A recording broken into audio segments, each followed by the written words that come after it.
More steps towards the one world religion have just taken place on September 14th and 15th, 2022, with Catholicism and Islam pretty much coming together and say, yeah, we worship the same God and we're brothers and sisters, just different paths to a different God. This is all falling under the umbrella of the uniting of the Abrahamic religions, Judaism, Islam, and Christianity, of course, but not the real Christianity. It's Catholicism that's being united under this one world religion. The big event that took place on September 14th and 15th was at the 7th Congress of Leaders of World and Traditional Religions, and it concluded on last Thursday. But before I get into that, I'll briefly just touch on and remind people of the Abrahamic family house being built in Abu Dhabi, where it's a religious center for Catholics, Muslims, and Jews to all come together and worship all through the Abrahamic religions there at this one thing. The reason this is important is because 2 Thessalonians 2:4 tells us that the Antichrist will demand the worship of himself and his image from everybody, and anyone who doesn't worship him, these people will die. Actually, they will become martyrs, because the only people who won't worship him will be true believers in Jesus Christ, which is not mentioned by Pope Francis at any of these big meetings. So let me read a little bit from this article about it. The world religions leaders today adopted the Human Fraternity document signed by His Eminence, the Grand Imam of Al-Azhar and Chairman of the Muslim Council of Elders, Dr. Ahmed Al-Taib, and His Holiness Pope Francis, their name, not mine, of the Catholic Church in Abu Dhabi in 2019. And this came during the 7th Congress of Leaders of World and Traditional Religions, which concluded on Thursday. Some highlights from the World Congress of Religions. We note that pluralism in terms of differences in skin color, gender, race, language, and culture are expressions of the wisdom of God in creation.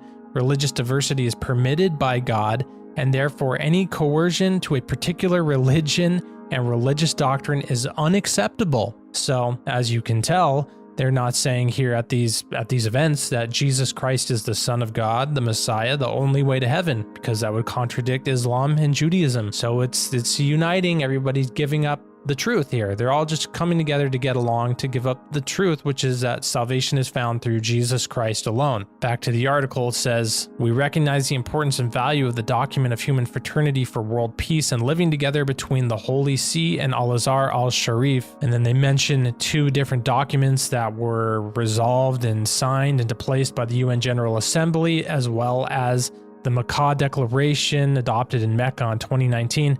And these call for peace, dialogue, mutual understanding, and mutual respect among believers. So it's really the uniting of all these religions under the fact that we need to coexist together. And yes, of course, we need to coexist together. But the problem here is that they're starting to aim it towards we serve the same God, we worship the same God. You know, these Abrahamic religions are just different expressions of God to different people, and that's an absolute lie. The Jewish people are stuck in the old covenant, not accepting the new covenant. Islam is clearly, the Quran was written 600 years after the Bible, and they're clearly ripped off stories Muhammad ripped off and manipulated to create his own religion in the same region from the same stories. I mean, Muhammad even demanded that the original manuscripts for the Quran be destroyed.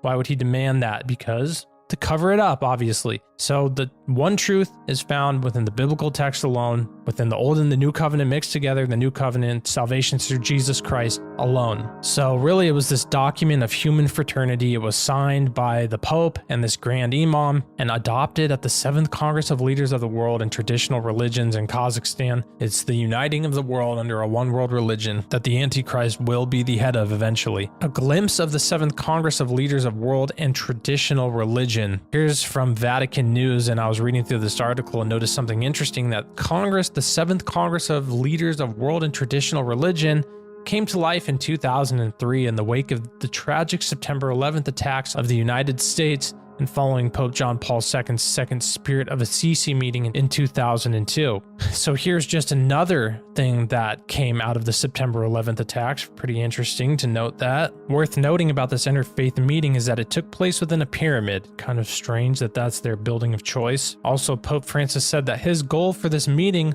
was peace and unity, of course, very similar to what we know in 1 Thessalonians 5:3.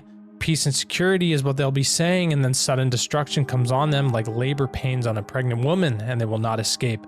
And that's the whole point, really, of this whole meeting, really.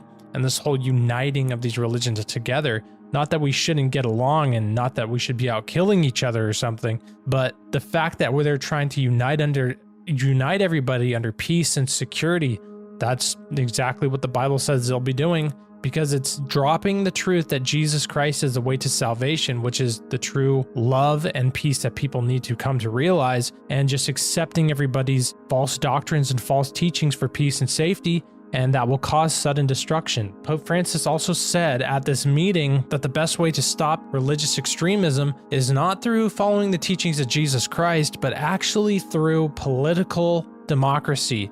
So just enforcing the fact that what the Antichrist will have, which will be the one world government, one world religion. And again, Pope Francis does not mention the truth that salvation is found through Jesus Christ alone, but in fact says this, and this is from Vatican News on the article called Pope in Kazakhstan Religions Key to Building World Peace and Understanding, in reference to this meeting that took place. It says, in his speech to the Congress, the Pope began by addressing everyone as brothers and sisters in the name of the fraternity that unites us as children of the same heaven. He noted that before the mystery of the infinite that transcends and attracts us, the religions remind us that we are creatures, not omnipotent, journeying towards the same heavenly goal. I mean, out of his own mouth. I mean, the fact that people who are Catholics don't see that this guy's pushing for one world religion is insane. I mean, it's absolutely clear as day that this is what he's pushing for. Saying we're all going to the same heavenly goal. That Muslims who actually have written on the Dome of the Rock building in Jerusalem actually says God has no son. And so they want to unite Catholicism with people who say God has no son, because it's clearly written, clear as day in the Bible, that you have to acknowledge Jesus as the Son of God in order to find salvation through him. Everything in the New Testament has to be believed 100% truth for you to find your salvation. That's the full truth is found within the Bible alone and within the New Covenant and the new teachings. And if you're giving up some of that to find peace and unity with other religions just to get along because you don't like disagreeing with people, you're in for big trouble. I mean, Revelation even says the cowardly are cast into hell. So don't be cowardly when it comes to the things of Jesus Christ and the truth of the Bible. Now, again, quickly worth noting, I'd have no problem if these people all came together and said, hey, we shouldn't kill each other and we shouldn't be warring with each other because that's not good. That makes sense. But when they're starting to say these things about we're all brothers and sisters pushing towards the same heavenly goal, and even though this was between Islam and Catholicism, it also noted from a Vatican source that Judaism was there as well as Buddhists. So we have this uniting of the one world religion that will come to fulfill the 2 Thessalonians 2:4, all people will worship the beast. Also worth noting is the Abraham Accords. Before Donald Trump's election, he declared the #1 goal for his presidency would be to achieve peace between Israel and her Arab neighbors. After 3 years of determining diplomacy, President Trump surprised the world by announcing a peace agreement between Israel and the United Arab Emirates. A few days later, the country of Bahrain announced they would too establish peace with Israel.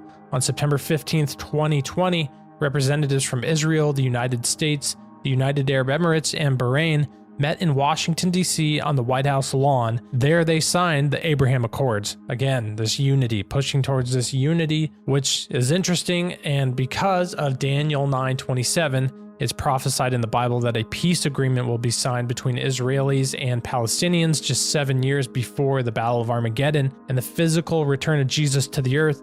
The prophecy is found in Daniel 9:27, and it says, "And he shall confirm the covenant with many for 1 week. And in the midst of the week he shall cause the sacrifice and the oblation to cease, and for the overspreading of abominations he shall make it desolate, even until the consummation, and the determined shall be poured upon the desolate." This prophecy states that the Antichrist will confirm the Abrahamic covenant with many for 7 years. Remember, the covenant God made with Abraham declared Abraham's seed would dwell in the land of Israel. The Abraham Accords is signed by Bahrain, and the United Arab Emirates acknowledge Israel has a right to exist in the land given to them by the Abrahamic covenant. So the question has to be asked, was the signing of the Abrahamic Accords and the confirmation of the covenant that marks the beginning of the final 7 years? Maybe, interesting, worth noting and pointing out, But we will see, of course, as time goes on. Also worth noting that Jared Kushner had a big deal in getting that Abrahamic Accord signed. Really, what all this is setting the stage for the final Bible prophecies to be fulfilled. We don't know the timeline. We don't know these things. There's many interesting things that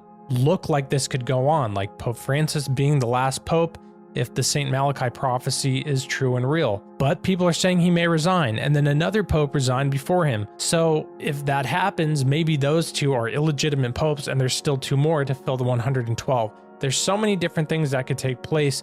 Just like now when we look back at Bible prophecy in the Old Testament, it all makes sense now. But at the time, it was people thought this was going to happen and it didn't happen. People thought something else would happen and it didn't. The same with Jesus coming and then expecting the Messiah to be this war hero to free the Jewish people from the Romans, and it wasn't that at all. But Jesus tells us it's important to watch and to look for the signs of the times, just like the fig tree, and many things are happening that really look like this is beginning to take place, and these prophecies are coming to their fulfillment. So it's important to watch, but when these things if they don't pan out how we expect, or if they're like beginning stages or seeds or whatever, then, it's important to watch and to just see how these things pan out in the end. But clearly, all of these things moving towards this direction are moving towards the direction of the final days and the Antichrist coming and these final prophecies being fulfilled. Also, I know I've seen many people on my TikTok page saying that they're worried and they're scared and they're fearful. None of the pointing out of prophecy from me is ever meant to be fearful or to scare people. And to note is 2 Peter 3:13 through 14, which really came to me at the perfect time when I was really meditating on how to share this to people so they aren't scared. And then that just happened to be the verse I was reading that night from the Bible, proof of God in my book. And that's one of those little ways he speaks to you when you're seeking him.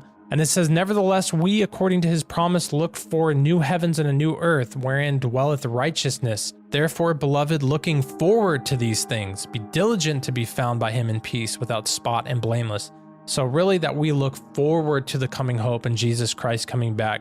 So we don't need to fear. We don't know the timeline. We don't know if this is the beginning of the 7 years or if it doesn't start for another 50 years. All we need to do is seek Jesus Christ, seek the truth. He calls us to watch for the signs, so it's good to watch for the signs and then live life righteously and according to his ways. Don't have fear. Be looking forward to the things, because what we have coming for eternity, billions and trillions of years, is beyond anything we can imagine and how great the glory will be. So there's no reason to fear. And if anybody here actually does go through some type of hard thing, such as martyrship or severe persecution, we're told that if we share in the sufferings of Christ for his name, the glory and the reward that we have will be tremendous in heaven. So everyone in heaven who is persecuted for Jesus or his name or the cause of Christ, they are not disappointed that they went through that, because the reward in heaven is beyond anything we can imagine. So no fear of the times that we're in. Just wanted to mention that for people here. But absolutely what we're seeing between Catholicism, Islam, and Judaism is a uniting to come together for peace and safety that will lead to one world religion, that will lead to the Antichrist standing up and saying, "I'm God, you need to worship me." And people who don't believe in Jesus Christ, which is not the message that's being said at these Abrahamic unions, they're going to give in and receive the mark in their hand or their head or worship the image and the beast. And those people will not be saved. So it's important to be aware and awake to this fact. Salvation is found in Jesus Christ alone. And we are not to give up that absolute truth under any circumstance. That's the only way to salvation. Thanks for watching, and God bless.